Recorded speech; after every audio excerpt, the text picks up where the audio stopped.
अनस की स्टोरी में आपका स्वागत है। आज फिर हम एक नई कहानी लेकर आपके सामने उपस्थित हैं।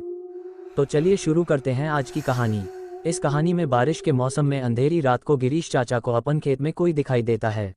वो कौन था, ये जानने के लिए आपको वीडियो को एंड तक देखना पड़ेगा। बारिश का मौसम था और काली अंधेरी रात थी। आकाश में बिजली चमक रही थी और हवा की ठंडी लहरें भी आ रही थी। गिरीश चाचा अपने खेत में आराम से खाट के ऊपर सोए हुए थे। गिरीश चाचा का खेत उनके गांव में जो तालाब था उसके पास में ही था। बारिश की वजह से पूरा तालाब पानी से भरा हुआ था और खेत में जो घास थी वो भी बढ़ गई थी। खेत में चाचा ने भैंसों को भी बांध रखा था। उस खेत में आम के 10-15 बड़े बड़े पेड़ थे। इतने अंधेरे में वो आम के पेड़ की डालियां हवा की लहर से लहराती तब वहाँ का दृश्य बहुत ज़्यादा डरावना लगता था। अचानक भैंसों ने चिल्लाना शुरू कर दिया। गिरीश चाचा को पता नहीं चल रहा था कि आखिर यह भैंसें क्यों इतना चिल्ला रही है। उन्हें ऐसा लगा कि शायद ठंडी की वजह से यह भैंसें इतना चिल्ला रही है। चाचा ने खेत में चिमनी जलाई क्योंकि उन्हें ऐसा लग रहा था कि शायद ये भैंसें ठंड के कारण चिल्ला रही है। चाचा ने जैसे ही चिमनी जलाई कि उस चिमनी के उजाले में उन्होंने देखा कि उनके खाट पर कोई बैठा है, लेकिन चाचा को पता नहीं चला कि वो कौन था। चाचा थोड़ा आगे अपनी खाट की ओर जाते हैं और देखने की कोशिश करते हैं कि वो कौन है। थोड़ा आगे जाकर देखने से चाचा को इतना पता चलता है कि वो कोई स्त्री है, लेकिन अभी भी गिरीश चाचा को वो नहीं पता चलता है कि आखिर ये स्त्री है कौन। इतने अंधेरे में चाचा को डर लग रहा था। डर की वजह से उनका शरीर भी कांपने लगा था। ऊपर से आकाश में बिजली भी हो रही थी और उस समय जो वातावरण था वो बहुत डरावना था। गिरीश चाचा वैसे तो बहादुर थे, लेकिन आज उन्हें भी डर लग रहा था।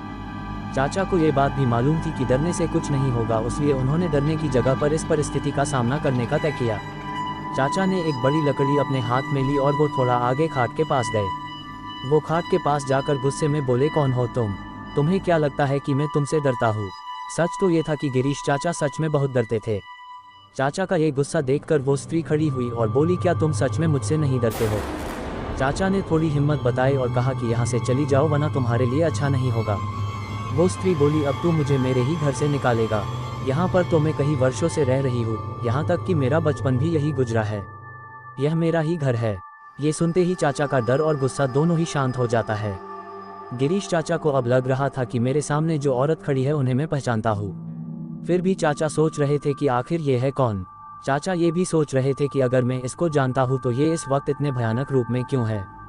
अचानक चाचा को याद आ जाता है कि ये तो जया है। जया मेरी बड़ी बहन। बचपन में मैं और जया साथ में ही खेलते थे और साथ ही साथ खेत का भी काम किया करते थे। अब गिरीश चाचा को पूरी बात समझ में आ गई। ये जया के बचपन की बात है। जब जया 15 साल की थी तब वो इसी खेत में एक दिन कुछ बच्चों के साथ खेल रही थी और वो खेलते खेलते एक डाली से दूसरी डाली पर छलांग लगा रही थी।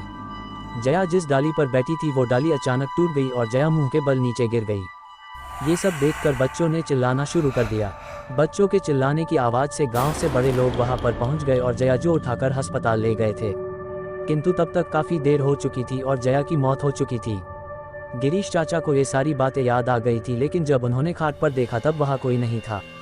उनको पता चल गया कि ये पक्का जया की आत्मा ही है। दूसरे दिन उन्होंने ये सारी बातें गांव वालों को बताई।